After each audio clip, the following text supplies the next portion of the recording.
प्रकाशित करने के लिए कभी नफा नुकसान का नहीं सोचा। ऐसे प्रभात प्रकाशन के भाई प्रभात कुमार जी, श्री पीयूष कुमार जी, श्री आहूजा जी और आज इस सभागार में उपस्थित सभी भारत प्रेमी भाइयों और बहनों, आप सभी को नमस्कार।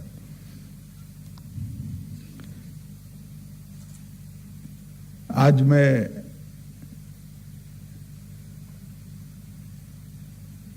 बहुत आनंद और संतोष के साथ इस सभागार में महाराणा पुस्तक के लोकार्पण के लिए यहां उपस्थित हुआ हूं।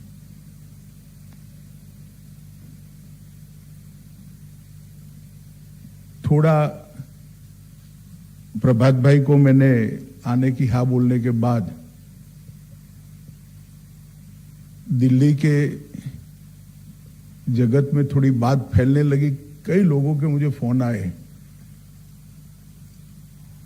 कि आप क्यों जा रहे हैं। मैंने उनको कोई जवाब नहीं दिया। जब तीसरा चौथा फोन आया तब मैंने उनको एक प्रश्न किया कि मैं क्यों न जाऊं।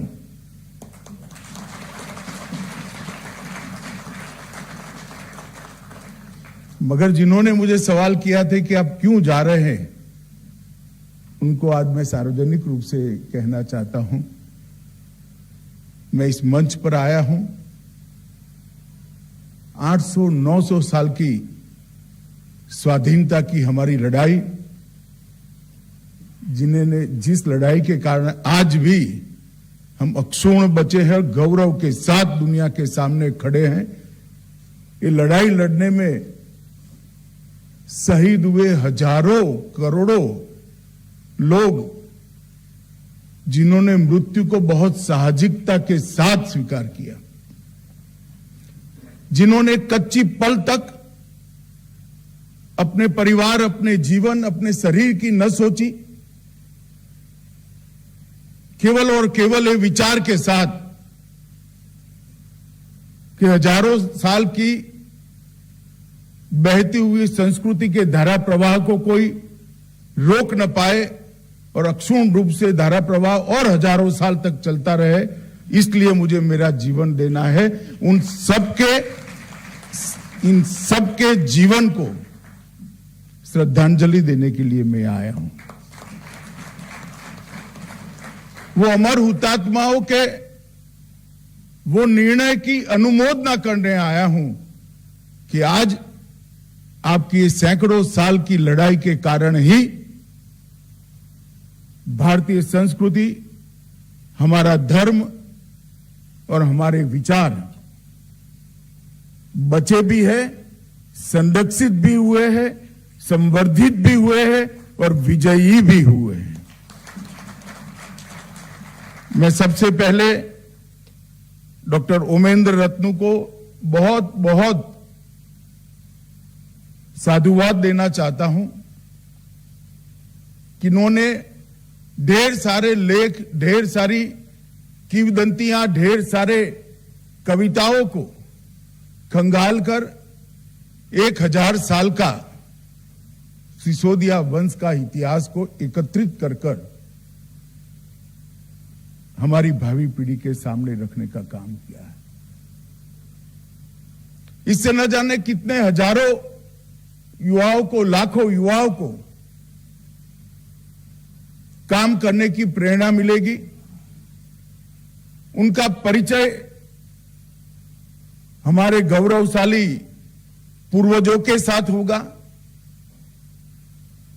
और उनके अंदर एक आत्मभान भी जगेगा कि हम किनके वंशज हैं। ये आपका प्रयास निश्चित रूप से विफल नहीं जाने वाला, क्योंकि इसमें कोई स्वार्थ नहीं है। ये भी एक प्रकार का वैचारिक युद्ध है जो आपने एक बहुत अहम मौके पर इसको गति देने का प्रयास किया है। मुझे आनंद है कि आजादी के अमृत वर्ष के वर्ष में ही मेवाड़ के वीर महाराणाओं की वीर गाथा आज गद्य रूप में प्रकाशित हो रही है। मित्रों, मैं इतिहास का विद्यार्थी हूं। मुझे बचपन से इतिहास को पढ़ाया गया है। आज डॉक्टर साहब के कारण सिसोदिया वंश का 1000 साल का गौरवगान एक पुस्तक में समाहित कर समाज के सामने रखा है। मगर देश भर में अनेक जगहों पर इस प्रकार के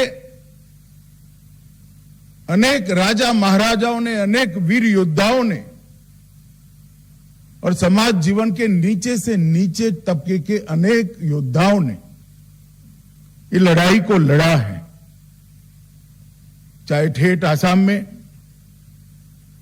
ये लड़ाई अहोम राजाओं ने लड़ी हो, चाहे पश्चिम में शिवाजी के नेतृत्व में मराठा योद्धाओं ने लड़ी हो, चाहे सिकंदर का आक्रमण आया तब से गुप्त, मौर्य, चोल, राष्ट्रकूट, कई प्रकार के राजवंशों ने ये लड़ाई को लड़ते लड़ते लड़ते आज हमारी इस यात्रा को यहां पहुंचा है। थोड़ा मैं पुस्तक पर जाने से पहले उमेंद्र रत्नू जी का एक उद्गार था कि हमारे इतिहास को विकृत कर दिया गया है। उसमें मैं थोड़ा अलग दृष्टिकोण रखने वाला व्यक्ति हूं। जिन्होंने विकृत तरीके से लिखना था उसने लिखा, मगर हमें कौन रोक सकता था? हमें कोई नहीं रोक सकता। इतिहास सरकारों के आधार पर नहीं चलते हैं, इतिहास सत्य घटनाओं के आधार पर चलते हैं।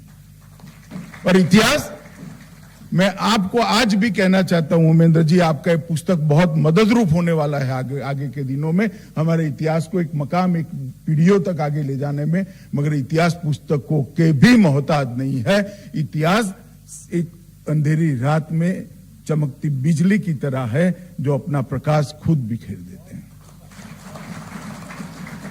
मैं गुजरात के इस हिस्से से आता हूं जिस हिस्से के बिलों ने मेवाड़ के सिसोदिया वंश के राजाओं के साथ कंधे से कंधा मिलाकर लड़ाई लड़ी। राजस्थान से सटा हुआ हमारा क्षेत्र है। सैकड़ों साल पहले सवाई मानसिंह ने समाधान कर लिया अकबर के साथ। उस शादी को आज भी राजस्थान छोड़िए, गुजरात के गांवों में भी शिकायत नहीं किया। हमारे यहां स नहीं बोलते, सवा रुपया नहीं बोलते, हवा रुपया बोलते हैं। स बोलना बंद कर दिया और सवाई महल को हवाई महल कर दिया। ये इतिहास ही है और इतिहास इसी तरह से जिंदा है। किसी ने पन्नाधाई के लिए कुछ नहीं लिखा है, मगर वो हजारों किंवदंती, हजारों कविता के अंदर सालों सालों तक जिंदा रहेगी। और उनका जो बलिदान है, उन्होंने कितनी माताओं को प्रेरणा करता रहेगा कि देश के लिए मां का कर्तव्य क्या हो सकता है। और मेरा आज भी आग्रह है, जो इतिहास के क्षेत्र में पढ़ने वाले, संशोधन करने वाले, संकलित करने वाले और लिखने वाले, जब हमारा प्रयास किसी से बड़ा होता है, अपने आप झूठ का प्रयास छोटा हो जाता है। हमने हमारा प्रयास बड़ा करने में ज्यादा ध्यान देना चाहिए। झूठ की टीका करने से भी, झूठ पर टिप्पणियां करने से भी झूठ प्रचारित होता है। हमें कोई नहीं रोकता है हमारा इतिहास लिखने से।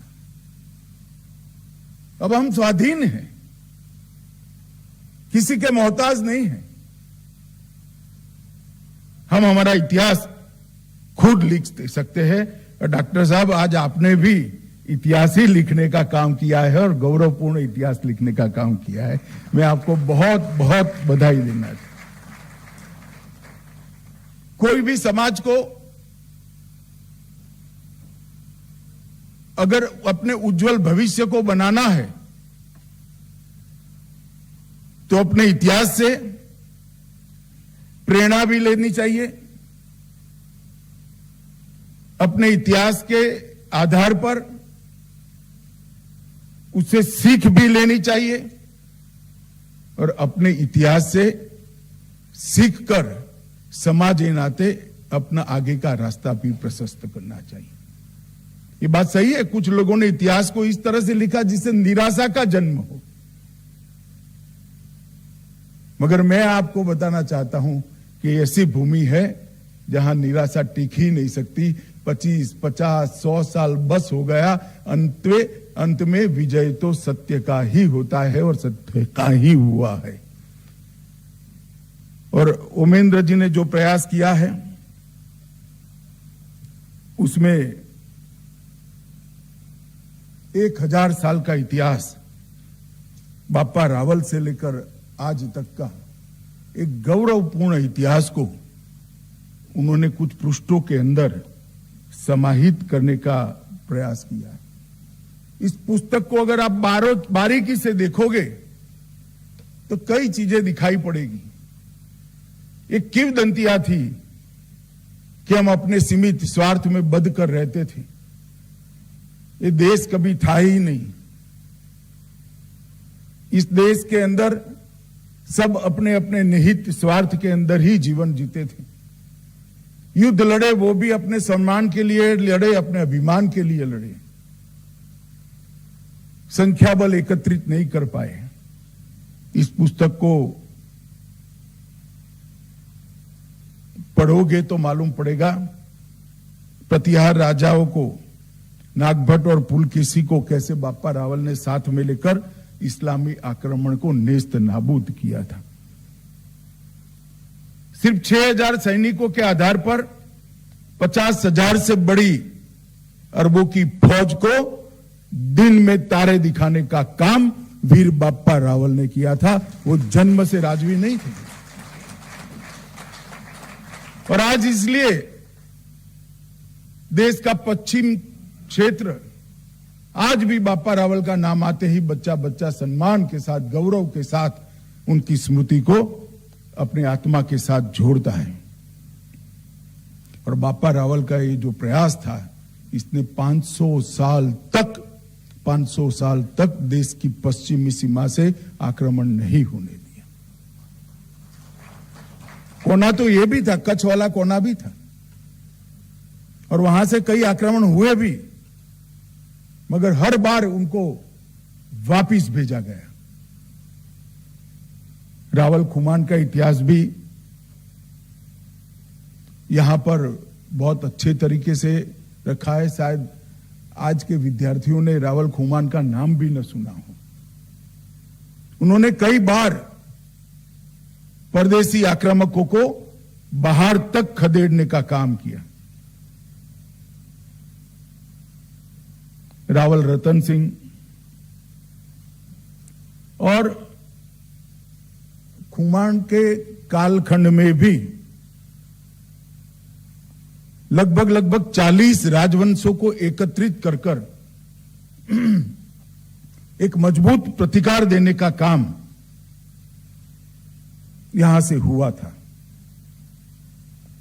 ढेर सारे कहानियों को इन्होंने संकलित किया है।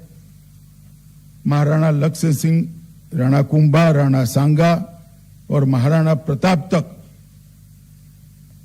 ये गौरवशाली युद्ध को जो पीढ़ियों तक चला, इसको संजोने का काम डॉक्टर साहब ने किया है। कई सारे लोगों ने अलग अलग अपने लेखों में इस वंश के बारे में कई टिप्पणियां भी की है। ऐसा नहीं है कि इनको न्याय नहीं मिला है। और मैं आज भी कहता हूं कि सरकार के अभ्यासक्रम से इतिहास की जानकारी मिलती है, इतिहास को पढ़ना पड़ता है, इतिहास को जानना पड़ता है, और वो सरकार पर आधारित नहीं है। अगर हम संदर्भ ग्रंथ बनाने की शुरुआत करें, अगर हम हमारे इतिहास को हमारे दृष्टिकोण से लिखने की शुरुआत करें, उस पर बहस करें और नई पीढ़ी इसका अभ्यास करे, तो कुछ देर नहीं हुई है, ये लड़ाई बहुत लंबी है और ये लड़ाई के लिए बहुत जरूरी है कि हमारे इतिहास को हम हमारे सामने रखें। हल्दी घाटी के युद्ध को तो बहुत सारे लोगों ने सुना भी होगा, मगर देवायर के युद्ध की बात करने वाला शायद दूसरा तीसरा ही पुस्तक होगा जिसमें देवायर की युद्ध की बात की गई। कई गौरवशाली घटनाओं पर समय की धूल पड़ी थी। उस समय की धूल को ढंग से हटाकर वो घटनाओं की तेजस्विता को 100 लोगों के सामने लाने का काम डॉक्टर साहब ने किया है। मैं डॉक्टर साहब आपका बहुत बहुत आभारी हूं, क्योंकि आपने समाज को जागरूक करने के लिए बहुत बड़ा यत्न किया है और मुझे भरोसा है कि इस यत्न से ढेर सारी गलत धारणाएं समाज में से निकल जाएगी। मित्रों, मैं आज कुछ बात इतिहास के लिखने वालों के लिए भी कहना चाहता हूं। ढेर सारे हमारे यहां ऐसे साम्राज्य हुए, मगर इतिहास लिखने वालों ने साम्राज्यों का जब भी जिक्र आया तो मुगल साम्राज्य की ही चर्चा करी। पांड्य साम्राज्य 800 साल तक चला। अहोम साम्राज्य असम में 650 साल तक चला। बख्तियार खिलजी से लेकर औरंगजेब तक सभी को उन्होंने पराजित किया, असम को स्वतंत्र रखा। पल्लव साम्राज्य 600 साल चला। चालुक्य साम्राज्य 600 साल चला। मौर्यों ने 550 साल तक समग्र राष्ट्र पर अफगानिस्तान से लेकर लंका तक राज्य किया। सातवाहन ने भी 500 साल तक शासन किया। गुप्तों ने 400 साल तक शासन किया और समुद्रगुप्त ने पहली बार भारत की कल्पना को चरितार्थ करने का साहस भी दिखाया और सफलता भी प्राप्त करी। मगर इस सब पर संदर्भ ग्रंथ नहीं लिखे गए। हमने टीका टिप्पणी छोड़कर हमारे गौरवशाली इतिहास को जनता के सामने रखना चाहिए। इस पर संदर्भ ग्रंथों की रचना करनी चाहिए। धीरे धीरे धीरे कर जो इतिहास हम मानते हैं गलत है, वो अपने आप निकल जाएगा, सत्य फिर से उजागर हो जाएगा। और इस दिशा में बहुत सारे लोगों ने काम करने की जरूरत है। डॉक्टर साहब ने जो काम किया है, मैं मानता हूं इसकी शुरुआत है। 1000 साल का इतिहास यहां पर उन्होंने संजोने का काम किया है। कई सारे इतिहासकारों ने छुटपुट प्रयास किया है। किसने सम्राट अमोघ वर्ष पर काम किया, किसने महाराजा गोविंद चंद्र पर काम किया, किसी ने काकतीयों पर काम किया। मगर समग्र राष्ट्र का इतिहास कालखंड के साथ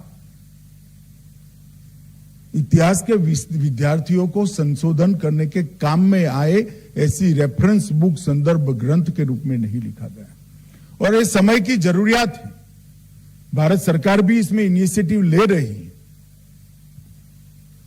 परंतु मैं फिर से कहना चाहता हूं, इतिहास सरकारें जब लिखती है तब कई प्रकार की दिक्कत आती है। इतिहास अगर समाज जीवन के इतिहासकार लिखते हैं तो सत्य ही लिखा जाता है। और इसलिए हमारे लोगों ने ज्यादा टीका टिप्पणी करने की जगह संदर्भ ग्रंथ के रूप में इतिहास को आलेखित करना चाहिए। चाहे विजयनगर साम्राज्य का इतिहास हो, मौर्य साम्राज्य का इतिहास हो, गुप्त साम्राज्य का इतिहास हो, मराठों का इतिहास हो, ढेर सारे ऐसी बहुत लंबी लड़ाइयां अनेक कोनों में लड़ी गई है जो 500, 600 साल तक लड़े। पंजाब में सिख गुरुओं ने लड़ाइयों को लड़ा। वीर दुर्गादास राठौड़ व्यक्ति ही साम्राज्य की तरह था, इस प्रकार की लड़ाई लड़े। बाजीराव पेशवा ने पुणे से लेकर अटक से लेकर कटक तक भगवा फहराने का काम किया। इस प्रकार के व्यक्तित्व भी है जिनके जीवन को भी न्याय नहीं मिला है। हमने इस दिशा में भी काम करना चाहिए और हमारे साम्राज्यों के बारे में भी काम करना चाहिए। अगर वीर सावरकर न होते तो आज मैं दावे से कह सकता हूं कि 1857 का सत्य छिपा रह गया होता। इतिहास को सपाट तरीके से फौरी नजर से देखने वाले देखते हैं कि ये युद्ध में ये पराजित हुआ, ये विजयी हुआ, मगर उनको मालूम नहीं है कि हार कर भी विजेता होने वाले लोगों से ही ये देश का इतिहास बना है, जो हार गए मगर विजेता बने, लड़ाई को सालों सालों तक आगे बढ़ाया। सन 57 की क्रांति के बारे में भी कह सकते हैं हम हार गए, परंतु उनको मालूम नहीं है कि सन 57 की क्रांति ने पूरे देश को झंझोड़ कर रख दिया। हो सकता है कुछ साल तक, कुछ समय तक पांचवी ताकत के आधार पर आप किसी पर शासन कर सकते हो, मगर जनता की आत्मा को ही लौ बनाने का काम ऐसी क्रांतियां करती है, ऐसे युद्ध करते हैं। आज भी पद्मिनी का जौहर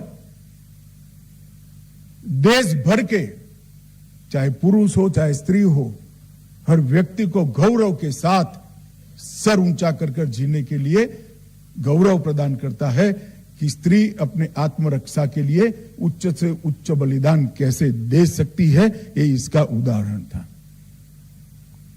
हार और जीत इसके कारण इतिहास नहीं लिखा जाता। वो घटना ने क्या परिणाम छोड़ा, इसके आधार पर इतिहास लिखा जाता है। और जीतने वाले कई बार हारे हुए होते हैं, वो सदियों के बाद प्रस्थापित हो जाता है। मित्रों, 1000 साल तक चली ये लड़ाई, वैसे देखा जाए तो जहां जहां ये आक्रामक गए वहां सब तहस नहस कर दिया। वहां की भाषा भी चली गई, वहां का धर्म भी चला गया, वहां की संस्कृति भी चली गई। हमारे भी देश के बहुत बड़े हिस्से में ये चला गया, परंतु एक ही जगह है जहां आकर रुकना पड़ा, वो भारत है। यहां आकर रुकना पड़ा, यही लड़ाई मिली, यही हम लड़े हैं। अपनी भाषा के लिए लड़े, अपनी संस्कृति के लिए लड़े हैं, अपने धर्म के लिए लड़े और मजबूती के साथ लड़े हैं, पीढ़ियों के बलिदान देकर लड़े हैं।